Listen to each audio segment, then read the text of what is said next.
News जन संदेश हम दिखाते हैं आपके क्षेत्र की खबरों को सबसे पहले।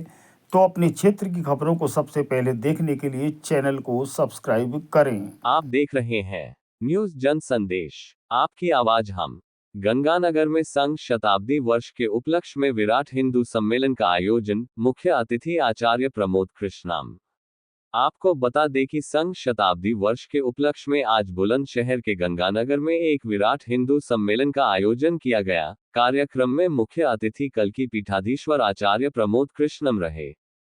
इस मौके पर आचार्य प्रमोद कृष्णम ने कहा कि जब भारत पूरे विश्व में अपनी विजय पताका फहरा रहा है, तब ऐसे में भारत में कुछ ऐसे तत्व हैं जो भारत को तोड़ना चाहते हैं, कमजोर करना चाहते हैं।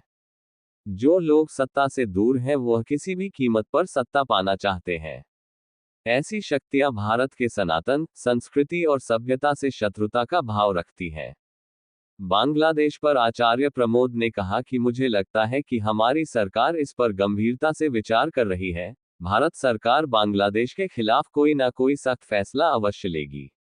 कांग्रेस नेता मनीष शंकर अय्यर के पाकिस्तान को लेकर दिए बयान पर बोले आचार्य प्रमोद कृष्णम बोले, मनीष शंकर अय्यर का पाकिस्तान से पुराना इश्क है। पाकिस्तान में उनकी बहुत सारी गर्लफ्रेंड है। बुढ़ापे में उनका इश्क जोर मार रहा है। मनीष शंकर अय्यर को पाकिस्तान चले जाना चाहिए और साथ में राहुल गांधी को भी ले जाना चाहिए। राहुल गांधी की राम में आस्था नहीं है। उन्होंने हमेशा राम मंदिर का विरोध किया है, राम मंदिर के शिलान्यास का विरोध किया है। ओवैसी और अखिलेश खलेरे खलेरे भाई हैं, आचार्य प्रमोद कृष्णम ने कहा। धर्म का परिवर्तन करना परमात्मा का विरोध है। उत्तर प्रदेश की योगी सरकार ने बहुत सी बीमारियों का इलाज कर दिया है और बहुत सी बीमारियों का इलाज करना बाकी है। आचार्य प्रमोद, भारत के भविष्य की लाइन संभल तय करेगा, इसलिए संभल में जो बुलडोजर चल रहा है, ये कोई गुनाह नहीं है। संभल में किसी निर्दोष के घर पर बुलडोजर नहीं चला है। आचार्य प्रमोद कृष्णम ने सनातन हिंदू एकता पर जोर देते हुए देश के सभी हिंदुओं को जातिवाद से ऊपर उठकर एकजुट होने का संदेश देखिए, दिया। हिंदुत्व कोई चुनावी मुद्दा नहीं है। हिंदुत्व का जागरण, सनातन का जागरण भारत के भविष्य के मार्ग को प्रशस्त करता है। भारत एक महाशक्ति बनने के पथ पर है। भारत के प्रधानमंत्री नरेंद्र मोदी जी के नेतृत्व में आज पूरी दुनिया भारत की तरफ देख रही है। और इन परिस्थितियों में, और ये कभी दुनिया के इतिहास में ऐसा कभी नहीं हुआ कि अमेरिका भी भारत को उतना ही सम्मान दे रहा है जितना रूस दे रहा है। ईरान भी भारत के साथ है और इजराइल भी भारत के साथ है। तो सवाल इस बात का है कि जब पूरे विश्व के वैश्विक पटल पर भारत अपनी ध्वजा को फहरा रहा है, ऐसे में भारत के भीतर कुछ राष्ट्र विरोधी तत्व हैं जो भारत को तोड़ना चाहते हैं, भारत को कमज़ोर करना चाहते हैं। वो लोग इस तरह की सियासत कर रहे हैं। जिन लोगों को सत्ता चाहिए, जो लोग सत्ता से दूर हैं, वो किसी भी कीमत पर सत्ता पाना चाहते हैं। इसलिए भारत के भीतर भारत के टुकड़े करने का सपना देखना, भारत के टुकड़े होंगे, प्रधानमंत्री की कब्र खुदेगी, इस तरह की बातें हो रही हैं। ये तमाम शक्तियां जो भारत की संस्कृति और सभ्यता और सनातन तीनों से शत्रुता का भाव रखती हैं, इन्हें मालूम है कि यदि सनातन एक रहा तो भारत के टुकड़े नहीं किए जा सकते हैं। इसलिए सनातन को सशक्त करने के लिए हिंदुत्व का जागरण आवश्यक है। यदि सनातन कमज़ोर हुआ तो भारत कमज़ोर होगा, क्योंकि सनातन को और भारत को अलग करके नहीं देखा जा सकता। दुनिया के सभी धर्मों का, किसी भी धर्म का ओरिजिन किसी का अरब में है, किसी का यरूशलेम में है, लेकिन सनातन वो धर्म है जिसकी उत्पत्ति भारत की भूमि पर हुई, इसलिए भारत में सभी धर्मों का सम्मान है, लेकिन भारत का धर्म सनातन है। आचार्य जी, हिंदू सम्मेलनों का आयोजन किया जा रहा है, हिंदू जागरण हो रहा है, वहीं दूसरी तरफ बांग्लादेश में हिंदुओं का कत्लेआम भी हो रहा है। 25 दिन के अंदर 8 हत्याएं हो रही हैं, हिंदू महिलाओं के साथ बलात्कार हो रहा है, बच्चियों को रौंदा जा रहा है।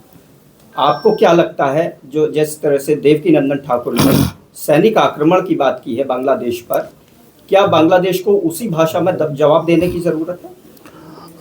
मुझे लगता है ये विषय, इस पर गंभीरता से भारत सरकार सोच रही है, लेकिन इंटरनेशनल इश्यूज पर अगर हम अभी कह दें कि एकदम आक्रमण किया जाए तो ये मुनासिब नहीं होगा, ये प्रासंगिक नहीं होगा।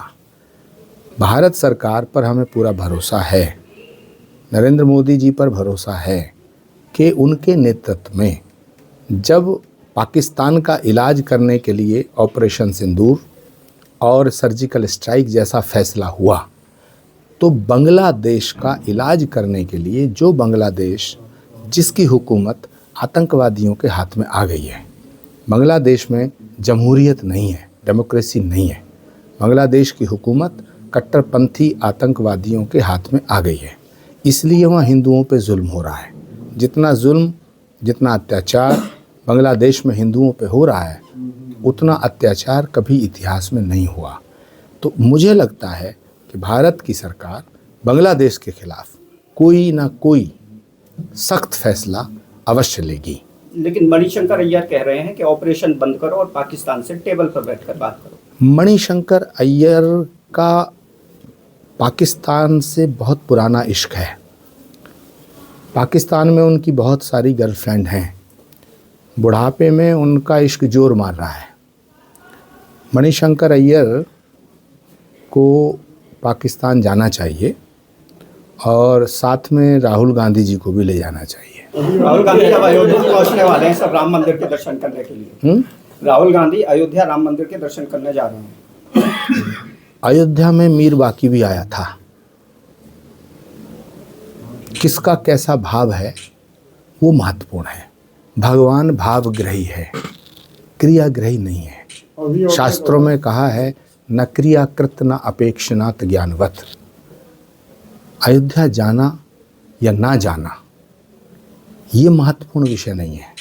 महत्वपूर्ण विषय है कि आपकी श्रद्धा राम के प्रति है या नहीं है। हमारे यहाँ शास्त्रों में एक सूत्र है, प्रत्यक्षम किम प्रमाणम। प्रत्यक्ष को प्रमाण की आवश्यकता नहीं होती है। राम के नाम से नफरत, जय श्री राम के नाम से नफरत, नारे से नफरत। कभी राहुल गांधी जी को आपने राम राम कहते सुना है? राम के मंदिर का विरोध, राम के मंदिर के फैसले का विरोध, राम के मंदिर के फैसले को लटकाओ, राम के मंदिर के शिलान्यास का विरोध, राम के मंदिर की ध्वज पताका फहराने का विरोध, राम के मंदिर की प्राण प्रतिष्ठा का विरोध। तो ये क्या दर्शाता है? ये दर्शाता है कि हिंदुओं को बेवकूफ़ बनाने के लिए अगर वो अयोध्या जा रहे हैं। पहली बात तो ये है कि मुझे लगता है, जितना मैं राहुल गांधी को जानता हूँ, वो राम के प्रति उनकी श्रद्धा नहीं है, वो राम मंदिर नहीं जाएंगे। सर, ओवैसी ने कहा था कि हिजाब वाली एक दिन प्रधानमंत्री बनेगी। वही सपा के एक प्रवक्ता हैं, उन्होंने ये कहा है कि मेरे घर में तो ना मेरी बहन हिजाब पहनती है, ना मेरी माता जी हिजाब पहनती हैं। क्या कहेंगे सर? देखिए, समाजवादी पार्टी के नेता अखिलेश यादव जी और ओवैसी साहब खलेरे खलेरे भाई हैं। धर्म परिवर्तन चल रहा है आजकल गुरु जी का। जिस धर्म में जो पैदा हुआ है वो परमात्मा की इच्छा से पैदा हुआ है। धर्म का परिवर्तन परमात्मा का विरोध है। जो धर्म को परिवर्तित कर रहे हैं वो स्वार्थ के वशीभूत होकर के कर रहे हैं। यदि कोई स्वेच्छा से कहीं जाना चाहता है तो मुझे उस पर कुछ नहीं कहना है, लेकिन यदि स्वार्थ के वशीभूत होकर के धर्म परिवर्तन किया जा रहा है, राजनीतिक फायदे के लिए किया जा रहा है या वासना को मिटाने के लिए किया जा रहा है, तो ये घोर पाप है। इसके खिलाफ कानून है। और उत्तर प्रदेश में योगी आदित्यनाथ जी की सरकार है। बहुत सी बीमारियों का इलाज वो कर चुके हैं, लेकिन कुछ बीमारियां बची हैं, उनका इलाज भी उन्हें करना है। शास्त्री जी, जिस तरीके से संभल में बुलडोजर की कार्रवाई चल रही है और उसमें कहा जा रहा है कि एक तरफा कार्यवाही की जा रही है, अब बुलडोजर की कार्यवाही को किस नजरिए से देखते हैं? हमारे पुराणों में लिखा है कि भगवान का अंतिम अवतार श्री कल्कि अवतार संभल की भूमि पे होगा। श्रीमद् भागवत का श्लोक है जिसमें संभल मेंशन है। ये संभल जो नाम है उसके गांव में होगा। संभल ग्राम मुखस्य ब्राह्मणस्य महात्मना भवने विष्णु यशस्य कल्कि प्रादुर्भविष्यति। तो जिस संभल में भगवान का अवतार होगा वहीं पर श्री कल्कि धाम का निर्माण हो रहा है। उसी संभल को सैकड़ों साल पहले रौंदा गया, मिट्टी में मिलाया गया। भारत की भविष्य की जो लाइन है वो संभल तय करेगा। इसीलिए संभल में जो बुलडोज़र चल रहा है वो कोई गुनाह नहीं हो रहा है। बुलडोज़र उन पे चल रहा है जिन्होंने गुनाह किया है। तो जिन्होंने गुनाह किया है अगर उन पे बुलडोज़र चले, उन्हें सूली पे चढ़ाया जाए तो ये तो न्याय का विषय है। इसमें किसी को बुरा नहीं लगना चाहिए। बुरा तब लगना चाहिए जब किसी निर्दोष व्यक्ति को सूली पे चढ़ाया जाए।